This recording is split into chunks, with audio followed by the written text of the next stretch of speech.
Welcome again, everyone. Jerry's Old Guy Review. Let it fly on. Oh, shit. Better grab that. Let it fly on Fridays with me. And as I promised last week, nothing depressing, nothing agitating today. I got my dirt on Wednesday, so I started Wednesday and Thursday hauling dirt. Today, getting things going on the course. Gonna get through this so I can take the semis out and start driving around a little bit.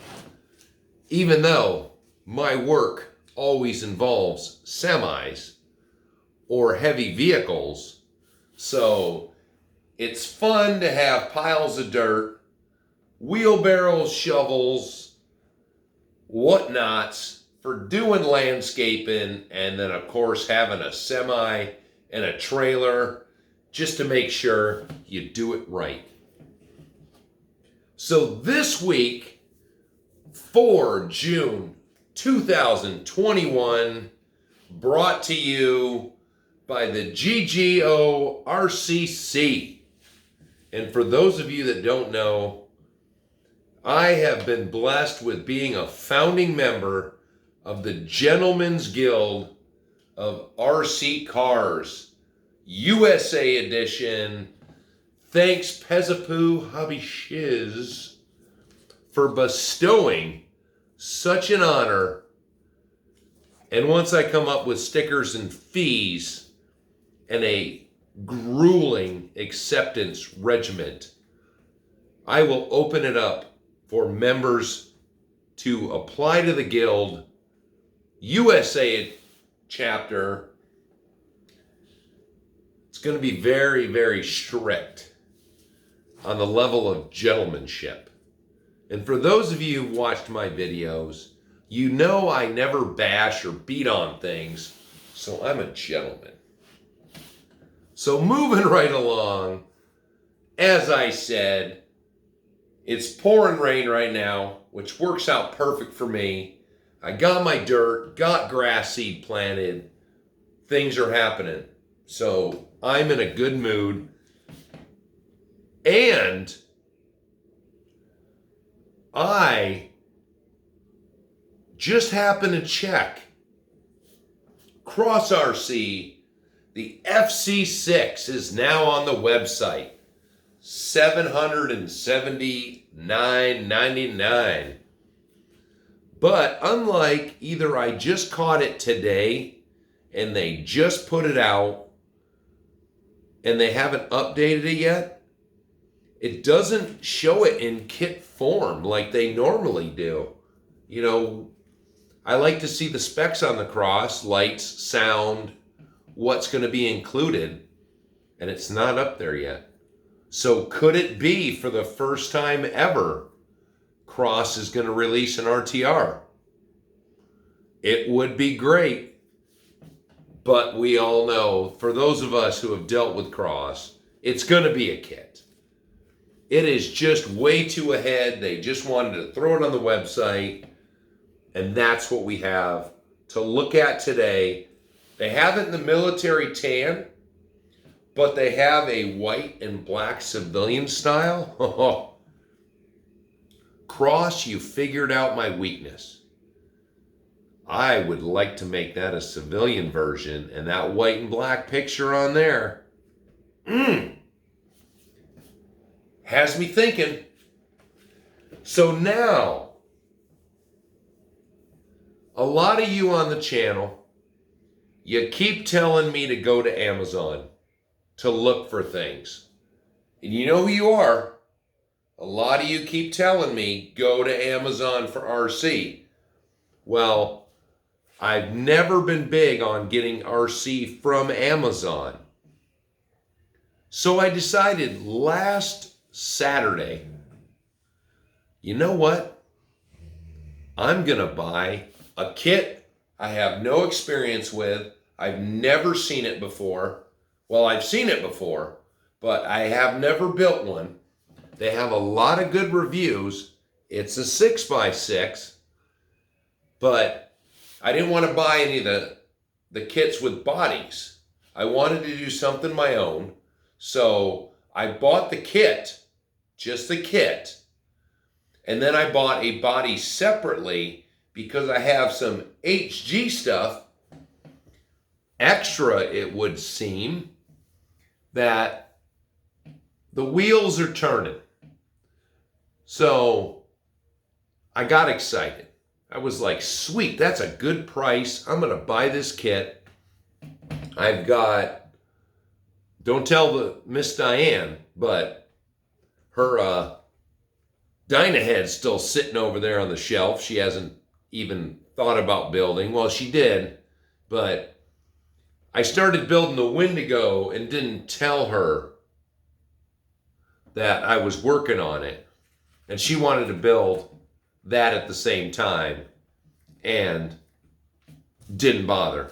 So I've got a radio system. I've got a speed control up on the shelf. I've got two choices, a 1080 to 1060. I've got steering servos. I'm ready. Just needed the kit. So as of the viewing or the showing of this video, it still has not shipped.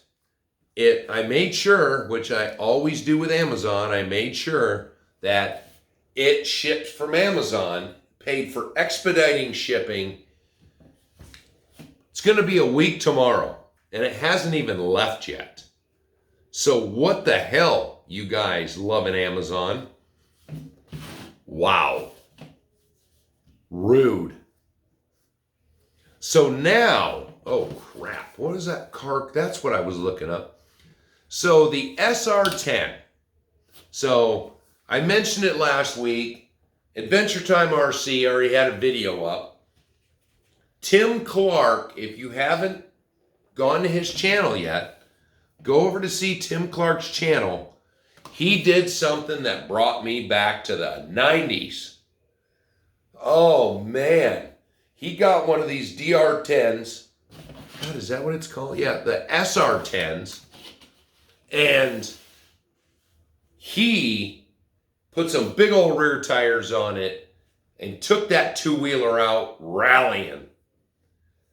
And it made me think, and I wanted to find the chassis that I built. I did like 4 of these these cars at one point. So this is a Kyosho, and you know, it's a neat little chassis. I can't believe I still have a functioning one. I may have to do the same kind of thing to it. So back in the 90s, a couple of buddies of mine, we used to build these. I mean, they were like $100. They were great little deals. Some of them were ready to run, but the radio kits we got for these were pretty cheap. And you could just get a receiver and slap a new crystal in it, and it worked with your radio. So these crazy little things, so there's no shocks on them, but meanwhile, they're road cars, but there's a little Allen screw in there, and that's what you adjusted this spring with. So, of course, this one is cranked all the way. So we used to get these, and we used to put big tires on them and make them an off-road car. It was just cheaper to do that to these than it was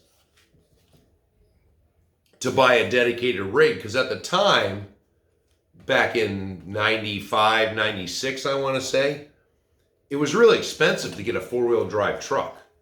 So we decked these out, and we actually, 2 of us, because our 3rd buddy and 4th buddy didn't want to get involved with this crazy scheme, we took these, put off-road truck tires on them, and made them demolition derby vehicles. And man, were they solid. this crazy chassis that they had was all kind of modular and all kind of attached together. Never once did we break the chassis. We always broke the A-arms and, the hubs.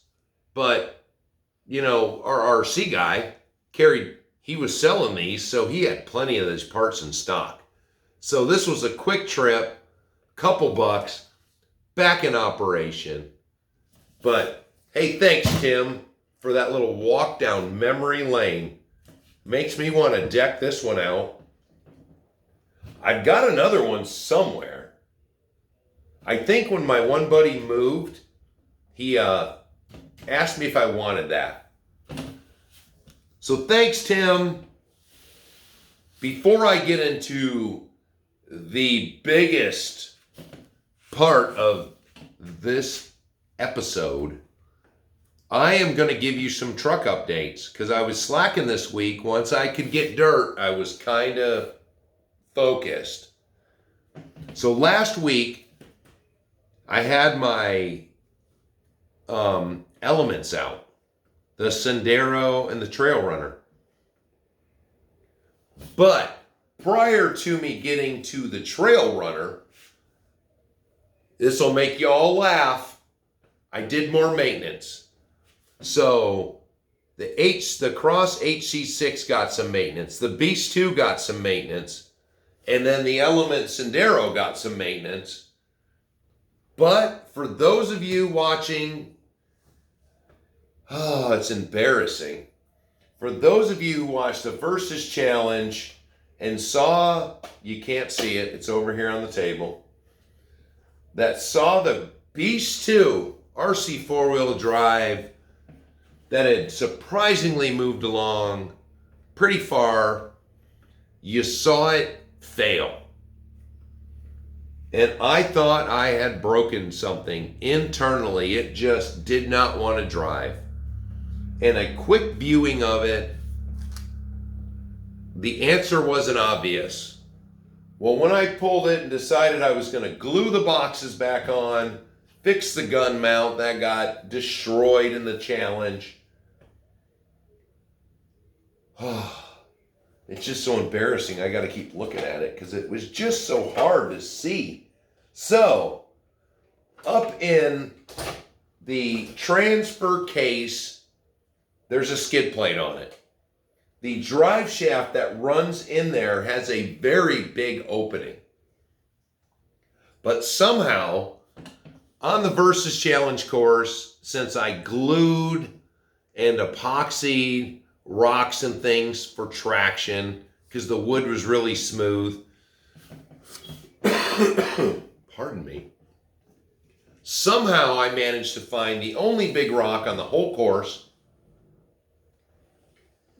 and it got wedged underneath the skid plate where I couldn't see it on the drive shaft, and that was all that was wrong with it.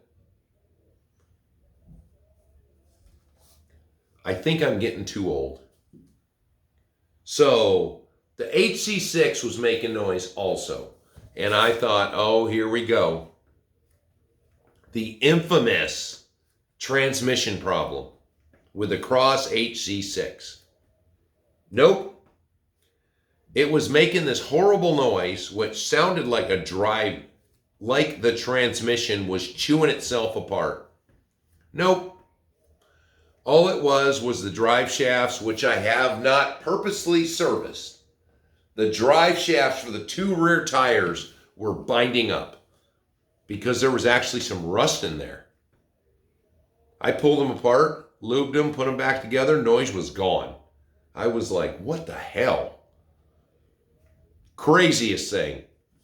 So, took care of those two trucks, took care of the Trail Runner squeak until the last time I was running it, then the front was squeaking again, which I didn't cover in that video. If you have a Trail Runner and you drive in wet, moist conditions,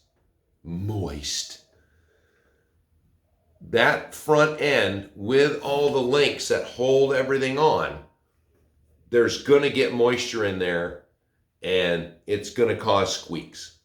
So if you run in muddy conditions with your trail runner, you're going to want to pull those pins out, lube them up, put them back in. That will take care of your squeak. And then you want to make sure you cover it with WD-40, because then if you just clean them, put them back in dry, and you go out and run it a couple times, it's going to start squeaking again. So there it is. The Sendero. Now, John Rathford is having the same problem I had. So the Sendero, when I took the transmission apart, did the upgrades for the overdrive, no problems. But when I put it back together again, after I did the links, all the other upgrades, something was wrong. And I'm pretty sure when I took the rear gearbox or the rear differential apart and put it back together, it was cattywampus somehow, because I pulled everything apart because I had a wobble. All of a sudden, here I took it out and was driving it back to the house, and I was like, what the hell is it doing that for? Took everything apart. First I drove it with the cover off the spur gear, and then you can see that the spur gear was wobbling.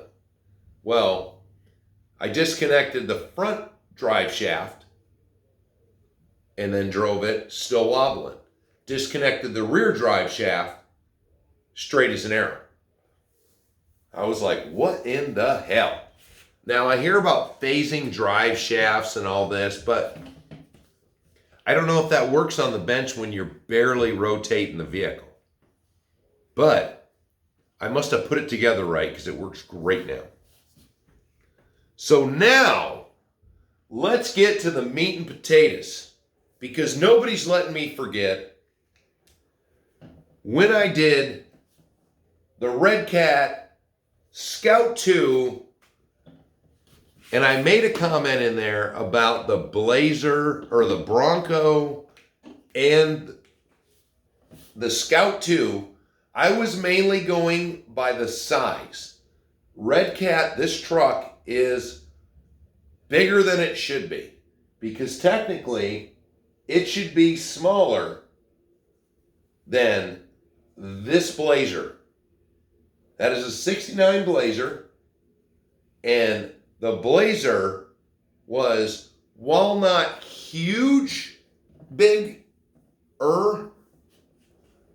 was bigger. And as you can see from how they sit, the Red Cat is big. Now, I didn't mean to start a huge Bronco International Scout 2 conversation, but I did. So, the Tamiya body I had for a Bronco, the original, I was going by generations, not by Bronco 2, which is the biggest joke to the Bronco name. And I misspoke and said Bronco 2. Bronco 2, huge joke, not even considered in my truck world as a truck. But the original Bronco, Generation 1, was made from 65 to 77. The Scout 2 was 71 to 1980. Both vehicles were made to compete with the Jeep. The CJ5, which at the time was tiny, so they didn't make them that small. But by the time the Scout 2 came out, or the Scout came out, or the Scout 2, it was competing with the Blazer. And then the second generation of the Bronco. So now, sizes, wheelbase for the Bronco, 92 inches. Length, 151.5 inches. Width, 68.5 inches. Height, 71.6 inches. The Scout 2, which only had cosmetic changes. There were some engine changes, I believe, also. But wheelbase was 100 inches. Length, 165.2. Width, 70 inches. Height, 67.2. So, in the Scout 2 versus the Bronco, the Scout is 8 inches wide, longer in a wheelbase. It is 13.7 inches longer. It is only 1.5 inches wider. And it is actually taller than the Bronco. The Bronco has the height is 4.4 inches taller. So even with those dimensions, now I think I need to get, if I wanted to play right, I need to get the Bronco 2nd generation to go with that. But still, my only comment was the fact that the Red Cat Scout 2 is a bigger body than some of the other guys. But as we can see from the dimensions, it wasn't that much bigger than the original Bronco. Now the Bronco 2, the 2nd gen, not the Bronco 2, here we go again. The 2nd generation Bronco was a lot bigger. Well, even then, not so much. But even if you look at the Scout 2, which it went after the Chevy Blazer more than the Bronco, but the Chevy Blazer only had a 4-inch longer wheelbase. It was 12.3 inches longer, and it was 9 inches wider. So the Blazer was a lot bigger than the Scout 2. But as I was saying, Scout 2s, up here in Alaska, there's a lot of Scout 2s floating around. There's a lot of International Harvester vehicles sitting in people's yards because that's like the Holy Grail. Not a lot of original Broncos have survived. We have a lot of the 90s version Broncos running around. But there is that. My apologies for misspeaking to everybody, but not critiquing the two vehicles. I prefer actually a 1st generation Bronco or a Scout or a Scout 2. I would love to have either one of them. But not so much on the vehicle as just the Red Cat sizing. That was it. So let's move along to my small channels. I only got one. So a new subscriber, we'll give him a shout out here, but MV Nichols. I'm going to put a link to his channel because I went and checked it out. He, small guy, small channel, was downing on his videos. Hey, we all like RC. We all want to see RC. So he's got the Red Cat, the Scout 2 on there. He's got some, 24 scales, just some things. Got some family stuff with his grandson, which, that's to me is great. Hopefully I can get some video with my granddaughter this summer. So there it is. That was it for the small channels. Wow, just one. And that wouldn't even have been on my radar if he didn't down on himself. MV Nichols, you're making videos. You make what you want, buddy. And then we will support you. So here's my shout outs this week. We've got a few more. It's a lot better than one last week, but it's good to see everybody coming by. Thank you. I couldn't have a channel without you. We got Peter L., Tank 62, Chris Hobbs, my former co-worker. I think it was only maybe his 2nd time ever commenting, but the first time he commented under his wife's name, so it didn't count. Ian Rickson, RC Dabbler, JCB RC, and MV Nichols. Thank you for coming by. Go check out MV Nichols' channel. Let's give him some love. All the rest of you, thanks for another great week. Another great chatting it up. Wait a minute. Wait a minute. This has to be personal. Woods Unknown sent me a hell of a present this week. I had to, of course, detail it. You know, I can't let anything just go. So he 3D printed me a holder for my adult beverage. But I don't want to scratch up the paint yet, but what a hell of an invention. I don't know if he just made it up out of the top of his head. The detailing on it, the grip section, is just cool. Holds my drink. I can be swaving to boner. Pretend that my can is a frosty mug down at the pub.